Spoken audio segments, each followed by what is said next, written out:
علیکم ورحمۃ اللہ وبرکاتہ۔ یہ محترم بھائی نے جی حلالے کے متعلق پوچھا ہے۔ محترم بھائی، حلالہ بہت بڑا جرم ہے، بہت بڑا جرم ہے جی۔ اس کے متعلق کئی ایک احادیث موجود ہیں۔ حضرت عبداللہ بن مسعود رضی اللہ تعالی عنہ سے مروی ایک حدیث ہے جو کہ سنن ترمذی وغیرہ کے اندر ہے۔ شیخ البانی نے صحیح ترمذی میں اس کو درج کیا ہے کہ نبی صلی اللہ علیہ وسلم نے حلالہ کرنے والے اور جس کے لیے حلالہ کیا جائے دونوں پر لعنت فرمائی ہے جی۔ سنن ترمذی میں 1120 نمبر یہ حدیث کا ہے، اور شیخ البانی رحمۃ اللہ علیہ کی جو صحیح ترمذی ہے اس میں 894 نمبر ہے جی۔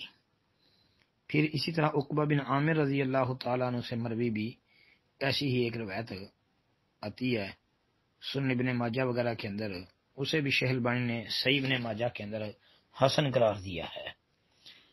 بلکہ حضرت عمر رضی اللہ تعالی عنہ کا قول مصنف ابن ابی شیبہ وغیرہ کے اندر موجود ہے۔ وہ فرماتے تھے کہ میرے پاس حلالہ کرنے والا اور جس کے لیے حلالہ کیا جائے دونوں لائے گئے تو میں دونوں کو رجم کر دوں گا۔ کیا مطلب ہے کہ حضرت عمر رضی اللہ تعالی عنہ ایسے فعل کو زنا تصور کر رہے ہیں، اندازہ کریں۔ تو بھائی یہ حلالہ بہت بڑا جرم ہے، اسے اجتناب کرنا چاہیے۔ اگر ایسا معاملہ ہو جائے تو جو ہے مسائل کی تحقیق کریں کہ طلاق کس طرح ہوئی ہے، تو اگر گنجائش ہو رجوع کی یا عدت گزر جائے تو نکاح کی تو وہ کر لو جی۔ یہ حلالے والے چکر میں نہیں پڑنا چاہیے، یہ تو بہت بڑا جرم ہے۔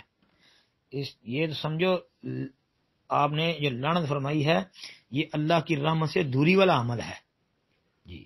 السلام علیکم ورحمۃ اللہ۔